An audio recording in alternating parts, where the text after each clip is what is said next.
each of those 14 years. It wasn't hard, it didn't stop people coming, and it got a record number. They should apologise for what they've done with their open borders policy.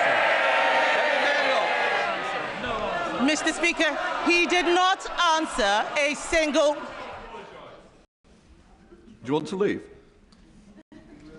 If you've not got the guts to stand up to the comments, you shouldn't be in here. Let me bear up. Mr. Speaker, he did not answer a single question. He never answers questions.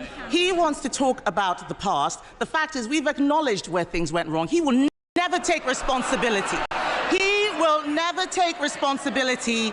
The fact is, he has scrapped a deterrent that the National Crime Agency has said we need. Since he came into government and scrapped the Rwanda deterrent, small boat arrivals have increased by nearly 20%.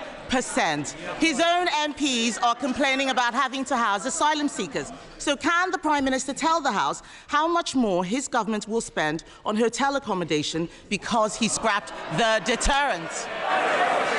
Prime Minister. Mr. Speaker, I'd invite her to tell us what went wrong under the last government, but it'd take us all afternoon. Mr. Speaker, we are going to smash the gangs that are running this vile trade.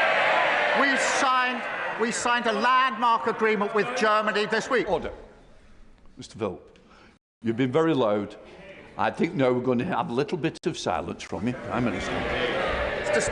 This week we signed a landmark agreement with Germany. She should be welcoming that, because that will make sure we have the powers to take enforcement action across the continent where it is needed. We've set up the Border Security Command. We've committed £75 million on top of the existing £75 million. We're extending the powers, so they're counter-terrorism-like powers. We've retained 9,400 people who shouldn't be here. A record flight got off. They talk about getting the flights off. They did it for years. They didn't succeed. We got the flights off. Mr. Speaker, he says he wants to smash the gangs. The only thing he's smashed is his own reputation. The fact is, what he has been agreeing is not going to do anything. The cost of the Iraq agreement is £500,000. That won't even buy a house in his constituency. Many of the things he's taking credit for are our agreements. Let's talk about what he put in his manifesto. The Prime Minister promised to end asylum hotels. He promised, he's the Prime Minister now, he promised, but in Altrincham and Peterborough, his government is expanding the use of asylum hotels because he unilaterally disarmed the deterrent. In fact, Mr. Speaker, a man who arrived by small boat told Sky News he was happy Labour were in power. That man said the Conservatives, and I quote, wanted to deport us, but Labour are making the procedure easier for us. He's right, isn't he? Prime Minister. Mr. Speaker, I really thought she should welcome the Iraq deal. Anybody who wants to deal with this vile trade would have welcomed it. She should also welcome the German deal that we did this week. Many of the boats that are finding their way to the Channel are coming through Germany. That is well documented. There's been a difficulty in taking enforcement action, which if she spent more time researching that than her terrible jokes, she would know about. And we have signed an agreement to smash and take enforcement action in Germany to stop those boats getting to the coast. That is effective action. She should welcome it. It's really good news. All law enforcement think it's a good thing. Why does she think it's a bad thing? Because the numbers are going up, Mr. Speaker, under his watch.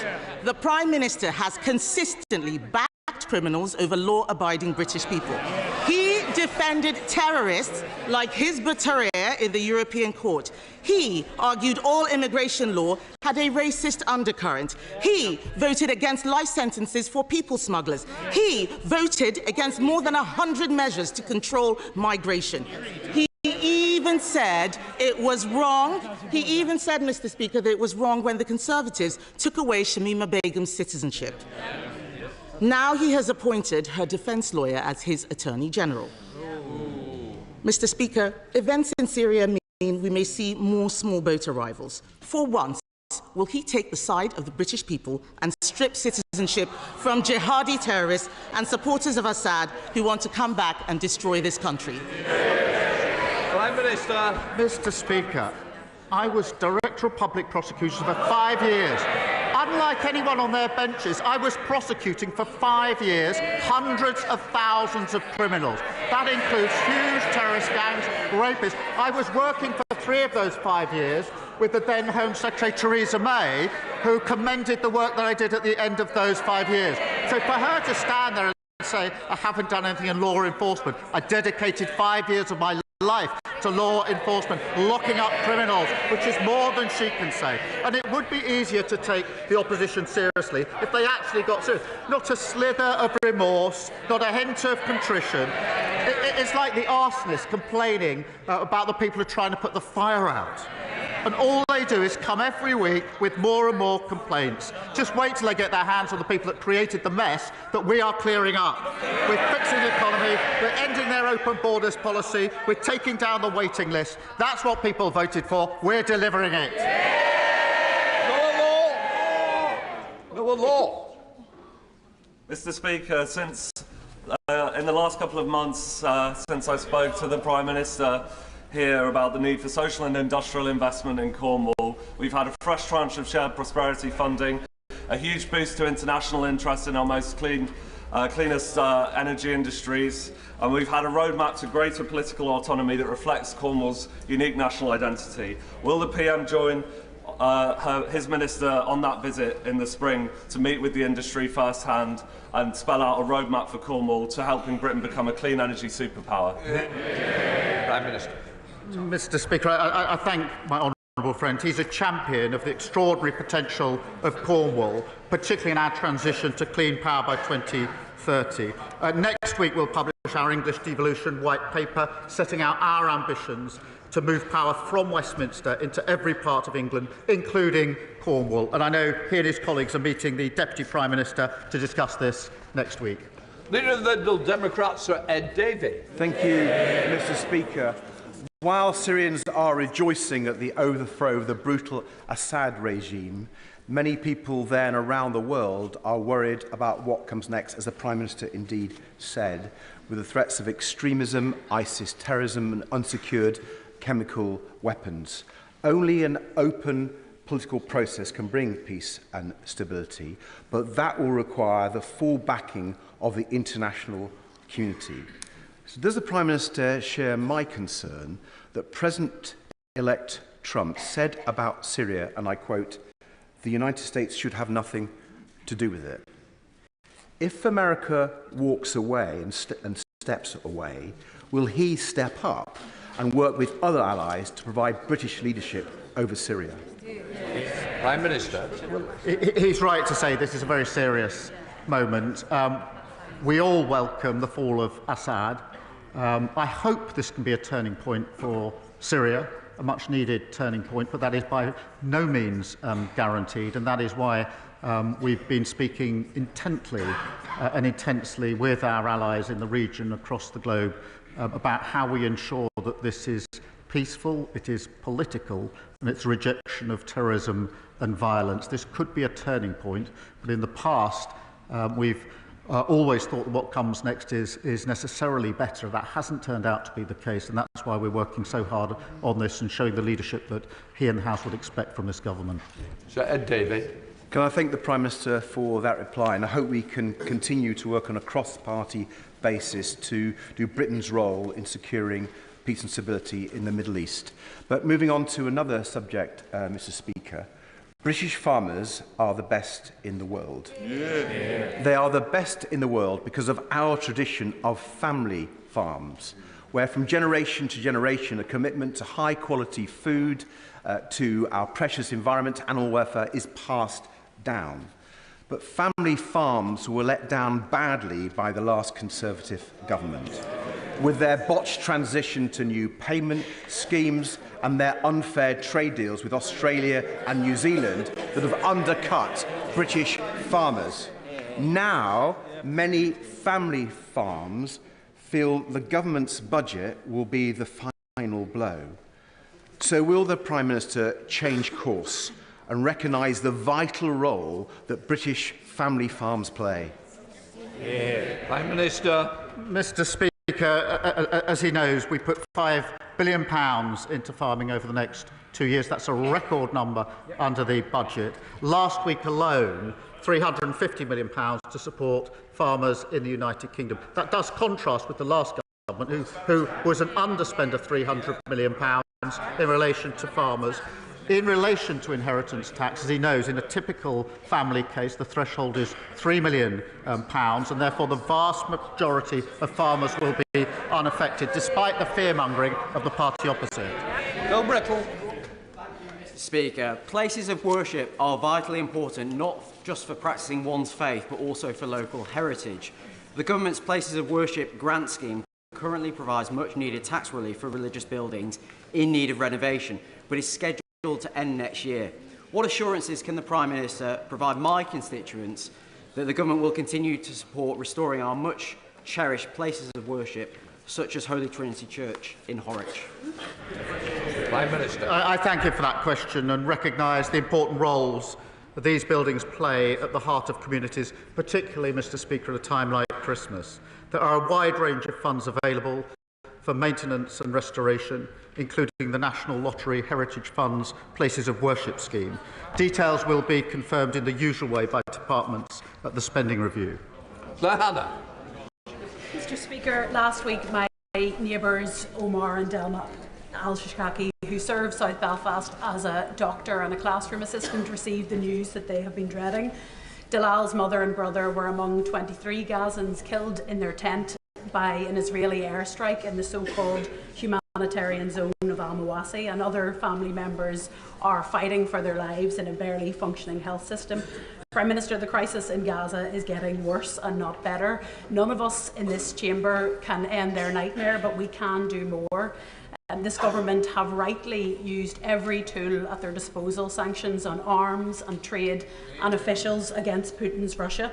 When will Israel be held to the same standards for genocide? When will this government confirm further sanctions, recognise the state of Palestine and offer some hope to beleaguered Gazans and many millions who are watching on in horror? Prime Minister. Can I start by saying I'm sorry to hear of the dreadful loss of the families of her constituents. There have been far too many examples like that. I was pleased to see that there's now a ceasefire in Lebanon. We desperately need that now in Gaza, something we've been pressing for some time. There's intense talks going on to that end at the moment, as she knows. That would provide the space for the hostages to be allowed out. They've been there for a very, very long time. Desperately needed aid to go in at speed and at scale, but also opens the potential for the pathway to the two-state solution, which I believe is the only peaceful way to resolve this ongoing conflict. Katrina Murray. Thank you, Mr. Speaker. My constituents in the east of Kirkintilly are experiencing a housing emergency. Not enough houses for families or for those fleeing domestic abuse, and what houses there are in drastic need of repair. Does the Prime Minister agree with me that the Scottish Government should be prioritising repairing this housing emergency, but also the funding of local authorities to address this crisis of their own making? Prime Minister. Well, I'm grateful to her for raising this, because in Scotland, house building has ground to a halt. Homelessness is at record numbers. Children in temporary accommodation, record numbers. And this budget was the biggest settlement for Scotland since devolution. So they've got the powers, they've got the money. What they haven't got is any more excuses. Thank you, Mr. Speaker. The people of Thornbury have been promised a new health facility for more than 20 years, but have seen every proposal fall by the wayside. That's why it was a great relief to residents when the Health Minister confirmed to me in writing that the funding to rebuild the centre would be made available. However, we are still months away from seeing the final plans signed off, never mind having spades in the ground. So what reassurances can the Prime Minister give me and my constituents that this isn't just another hollow promise, and that the proposals will be approved swiftly once they hit the Health Secretary's desk? Well, I'm grateful to her for raising that, and it's obviously a cause of concern for her constituents. And we are determined to fix the broken NHS that we inherited from the party opposite. We've set out our targets in the plan for change last week. As she knows, the Department for Health, NHS England and Local Care Board are working together to deliver for patients in her constituency. It is important, as she'll appreciate, that we go through the proper business case as part of this rebuild. But what I can make sure is she gets a meeting with the relevant minister to be updated on behalf of her constituents. Peter Lamb. Thank you, Mr. Speaker. Following years of real terms cuts to their funding, St Catherine's Hospice, serving my constituency of Crawley, has recently made a number of redundancies. Palliative care is hugely important to our communities, and I pay tribute to them for their work. Can the Prime Minister join me in thanking the work of St Catherine's and outline how the Government will look to support palliative care moving forwards? Prime Minister. I will join him in that and recognise the vital role that hospices play in providing support to people at the end of their life and understand the challenges that they face. Most hospices receive funding by providing NHS services, and funding will be set out in the usual way. Thank you. Jerome Mayu. Mr. Speaker, losing a farm is not like losing any other business. It can't come back. Now, those are the words of the Prime Minister, those that he said to the NFU in order to get their votes. So can the Prime Minister understand why farmers in Broadland and Falkland and around the country now think that his administration is duplicitous? Mr. Speaker, I think everybody welcomes the £5 billion over the next 2 years that we put in the budget to... Well, they shake their heads. I'm afraid they do. £350 million in the last week alone, compared with the £300 million underspent by the last government. On the threshold, as he well knows, in an ordinary family case, the threshold is £3 million, and that means the vast majority of farmers will be unaffected. Joyce Dewbray. 14 years of the party opposite gutting local government has led to councils having to make My constituents were recently shocked when Cannock Chase District Council proposed the closure of the Museum of Cannock Chase and the Prince of Wales Theatre. Can the Prime Minister ask the Culture Minister to please, and his officials to please meet with me to see what can be done to save our museum and theatre? Mr. Speaker, they groan at the question that the Leader of the Opposition was saying they're coming to terms with their failures. Well, they're obviously struggling just with it. I understand there's been a huge loss to his constituency. Councils across the country were at the front line of the last government's ruinous economic failure. We announced £4 billion in additional funding for local government, a real terms increase in core spending power. We will continue to do so, and I will make sure that he gets a meeting with the relevant minister. Chris Law. These last months have shown that cruel Westminster governments of whichever party continue to target the weakest in society, while the Scottish Government will continue to protect them. Whilst the Labour Party have voted to continue the two-child benefit cap from the Conservatives, the SNP are abolishing it. While the Prime Minister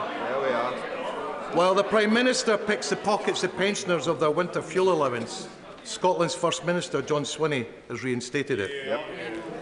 So, Mr. Speaker, given support for Labour is plummeting, and support for Scottish independence is once again leading in the polls, who does the Prime Minister believe makes the best decisions for Scotland? Prime Minister. Those that were elected in a general election on the 4th of July, they're sitting here.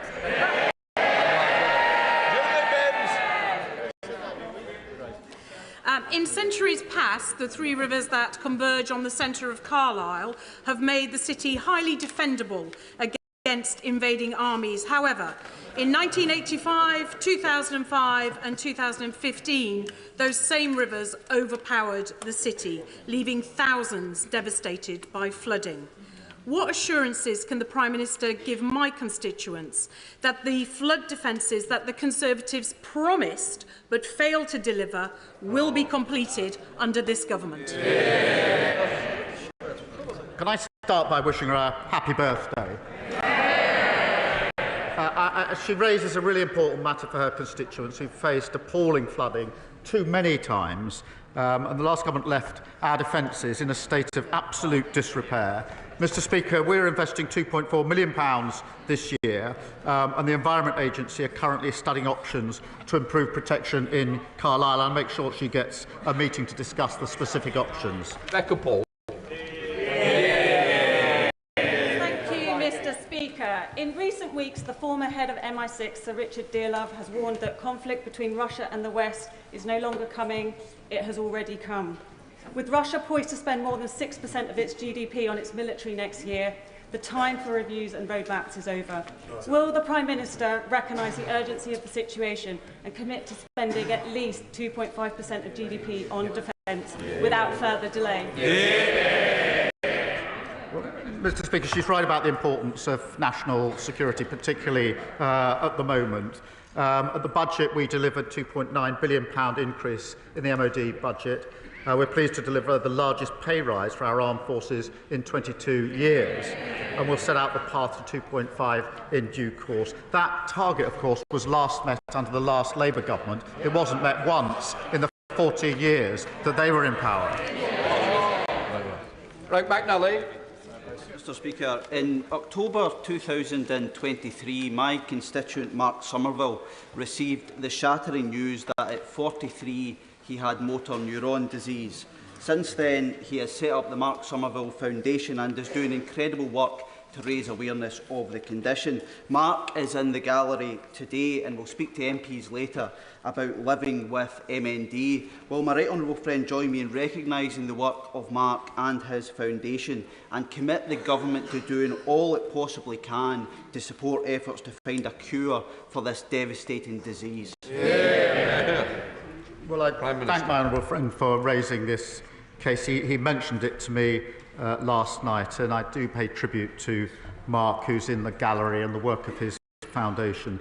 This diagnosis can so obviously be absolutely devastating, and it's testament, if I may say so, to his bravery and compassion that he is raising awareness of the condition. I think many of us would question whether we're capable of doing what he's doing, given the diagnosis that he's had. Last week, of course, Mr. Speaker, I paid tribute to the inspirational Kevin Sinfield, another incredible champion. And I say to both of them, all those campaigning, we stand with you in this fight. Sir Ian Duncan-Smith. Mr. Deputy Speaker, the Ron Cornelius has been detained in Dubai for 17 years. His property was seized in what is a very unjudicial process. The Prime Minister has been to UAE. I want to ask the Prime Minister whether, when he went there, did he now demand that Ron Cornelius was freed, given that the United Nations came to the conclusion that his detention was arbitrary and in violation of international law, and following that, would he now make Magnitsky sanctions deliverable on those who are responsible for this after he is released? Prime Minister. This is an important case, and of course it's been raised by the government a number of times, including by the Foreign Secretary as part of the trip that I was on. I myself raised human rights issues, but it is a serious case. We'll continue to press for the outcome that I know he and his family desperately want. Sarah Owen. Thank you, Mr. Speaker. Stellantis could not have asked for more from the workers at the Luton plant. Like every generation of Vauxhall worker in Luton, they meet every target set. They make every innovation demanded of them. They never give up. Contrast this with Carlos Tavares, the CEO, who days after making the decision to threaten over 1,000 jobs in Luton, quit. Does the Prime Minister agree that in light of this sudden departure of the CEO, Stellantis should review this decision? Do what's right by our town, stay put for good, or until an alternative is found to ensure Luton's manufacturing history is also our future? Prime Minister. I thank you for raising it, which is it's obviously an issue of grave concern to her constituents, and the government is totally committed to supporting the workers and their families at this uncertain time, and the Industry Minister will meet the company this week to discuss plans for workers and the site to ensure that dedicated support is in place. We'll continue to do so because I know it's an issue of considerable concern to her constituents. Joshua Reynolds. Ben and Henry, otherwise known as the Ocean Oarsmen, will be rowing across the Atlantic next year for Alexander Devine Children's Hospice in Maidenhead, with a target of raising £50,000. This hospice, Thames Hospice and many others, though, are struggling with rising costs and the planned increase in employers' national insurance. So will the Prime Minister join with me in wishing Ben and Henry the best of luck on their journey and take this opportunity to scrap the NI rise for hospices? Well, can I pay tribute to Ben and Henry and everybody supporting their campaign. It's obviously an important issue. The funding arrangements will be set out in due course. For retail workers in Bolton North East, the busy Christmas season is overshadowed by shoplifting, which Usdall's latest survey identifies as the leading trigger of abuse, threats and assaults. As the police drop in Bromley Cross, officers welcome this government's commitment to clamping down on low-level shoplifting and prosecuting repeat offenders. What more can the government do to tackle shoplifting and support retail workers and businesses during their critical holiday season? Prime Minister. Well, thank you for raising this, and I've spoken to many who work in our shops who are very, very concerned about shoplifting, and because of the approach that was taken by the previous government, it went out of control. We are bringing it under control. It's not low level, it has a huge impact on other customers, has a particular impact on staff working in supermarkets, and that's why we are dedicating funding to training police and retailers and supporting specialist analyst teams to crack down on the gangs that are targeting retailers. Paul Holmes. Thank you very much, Mr. Speaker. In the last few weeks of the last government, we awarded millions of pounds to remote train stations like Hedge End and Swanwick in my constituency under the Accessibility for All scheme. In the first 2 weeks of this government, that was scrapped. Will the Prime Minister use his good offices to give my constituents and stations across this country an early Christmas present and give us our money back, please? Prime Minister. I'm grateful for him. This is an important issue for his constituents. The problem is the last government made lots and lots of promises, but they never set aside the money to pay for them. That's why we picked up a £22 billion black hole. They made promises in relation to infected blood, promises in relation to Horizon. They didn't put aside the money to pay for it. We've had to inherit that, to clean it up. We will get on with delivery, but we had to balance the books and stabilise the economy first. Lizzie Collins. Mr. Speaker, this past weekend, one of my market towns, Kirkby Lonsdale, suffered a devastating fire, resulting in the loss of a local man's life. The whole town centre was closed and many local businesses have been affected. Sunday was meant to be a day of celebration with Christmas markets, family games and community events, and instead the town faced a tragedy. Can the Prime Minister tell me how the government can support communities like Kirkby Lonsdale to rebuild and recover after tragedies such as this? Prime Minister. I'm grateful to her for raising this awful situation, and I think all of us can only imagine the impact that this must have had on the town, on the families and the friends of the victims of this awful tragedy. And I commend the community, which has come together in an extraordinary way in the aftermath of this awful event. I'll make sure she has a meeting with the relevant minister to discuss how the government can support her community at this vital time. Final question, Ellie Chance. This week I was contacted by my constituent Sally. She's a GP and she'd called 999 on Monday for a critically ill patient to try to get an ambulance, but couldn't because they were all stuck outside Hereford A&E waiting to unload their patients. At the same time, we know that across the country, medically fit patients are unable to be discharged because of the social care crisis. So can I ask the Prime Minister, what is he doing to fix social care, to fix patient flow through hospitals, so that ambulances can get back to saving lives? Well, I'm grateful to her for raising this case, and it's awful, an example that is all too common because of the fact that the last government broke the NHS. And she'll have seen the Lord Darcy report that we published on the state of the... They should be utterly ashamed of themselves in relation to what they did to our NHS. But she raises a really important point. That's why we put a record amount into the NHS in the budget, £25 billion. We've set out in our priorities what we need to do with the NHS. We'll work at pace on this as hard as we possibly can. She's right to raise it. They should hang their heads in shame. That completes Prime Minister's questions.